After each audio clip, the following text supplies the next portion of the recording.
Assalamualaikum warahmatullahi wabarakatuh. Saya Intan Erlita Novianti dari program studi manajemen. Pernahkah kita berada di dalam situasi ketika penawaran bisnis yang sudah disusun dengan matang justru ditolak karena dianggap terlalu mahal? Disinilah kemampuan negosiasi menjadi penting.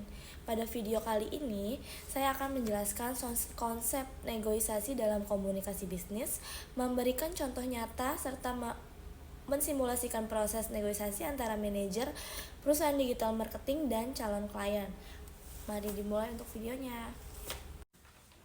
Selamat pagi Bu, terima kasih atas waktu yang diberikan. Setelah kami menganalisis profil bisnis Ibu, kami melihat potensi peningkatan penjualan melalui strategi digital marketing yang lebih terarah dan terukur.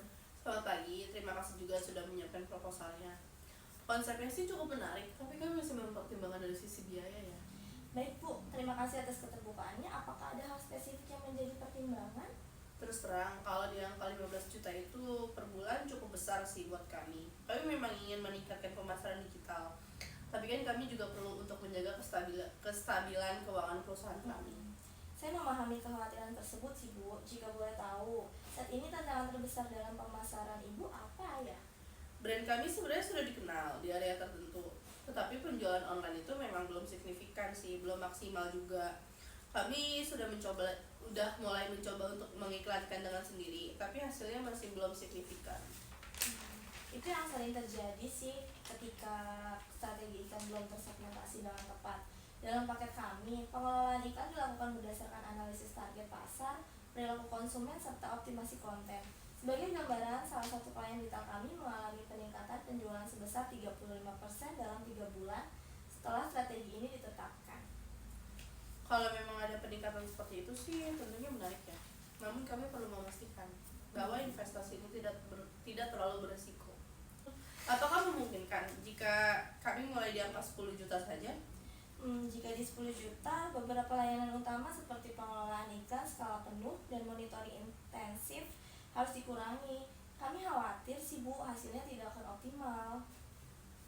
Namun, saya ingin mencari solusi yang tetap aman bagi kedua pihak. Bagaimana jika kita memulai paket 12 juta untuk bulan pertama dengan fokus pada strategi konversi utama dan optimasi iklan, lalu setelah 1 bulan kita lakukan evaluasi bersama berdasarkan data yang transparan. Jika ada evaluasi dan laporan yang jelas, kami merasa lebih yakin ya. Kami tidak ingin mengeluarkan biaya tanpa mengetahui hasilnya. Tentu Bu, kami akan memberikan laporan performa lengkap termasuk jumlah klik, konversi, dan perkembangan penjualan. Jika hasilnya belum sesuai target, strategi akan kami sesuaikan tanpa biaya tambahan.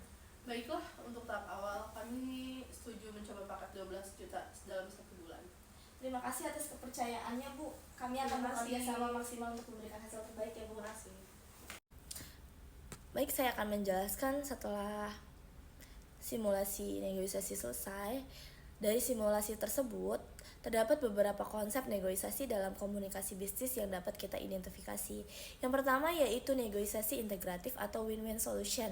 Pada akhir proses, kedua pihak tidak merasa dirugikan, klien tidak membayar 15 juta penuh, namun perusahaan juga tidak turun hingga 10 juta agar kualitas tetap terjaga. Lalu yang kedua, klarifikasi kebutuhan. Manajer tidak langsung menurunkan harga, tetapi menggali kebutuhan klien terlebih dahulu. Ini menunjukkan pentingnya memahami kepentingan, bukan hanya posisi. Lalu yang ketiga ada value based negotiation. Manajer membangun nilai dengan menunjukkan data peningkatan 35% pada klien sebelumnya. Artinya, harga didasarkan pada manfaat, bukan sekedar angka. Lalu yang keempat ada strategi evaluasi bertahap. Kesepakatan 1 bulan dengan evaluasi adalah bentuk pengurangan risiko atau risk reduction strategi. Dalam praktik nyata, negosiasi seperti ini sering terjadi dalam industri digital marketing di kota-kota besar seperti di Jakarta, di mana banyak UMKM ingin meningkatkan penjualan online namun memiliki keterbatasan anggaran. Banyak agensi digital marketing menawarkan sistem trial campaign atau evaluasi bulanan sebelum kontrak jangka panjang. Strategi ini digunakan untuk membangun kepercayaan dan meminimalkan risiko klien. Berdasarkan simulasi dan penjelasan konsep tersebut, dapat disimpulkan bahwa negosiasi dalam komunikasi bisnis bukan sekedar proses tawar-menawar harga, tetapi Proses membangun nilai, memahami kebutuhan, serta mencari solusi yang saling menguntungkan.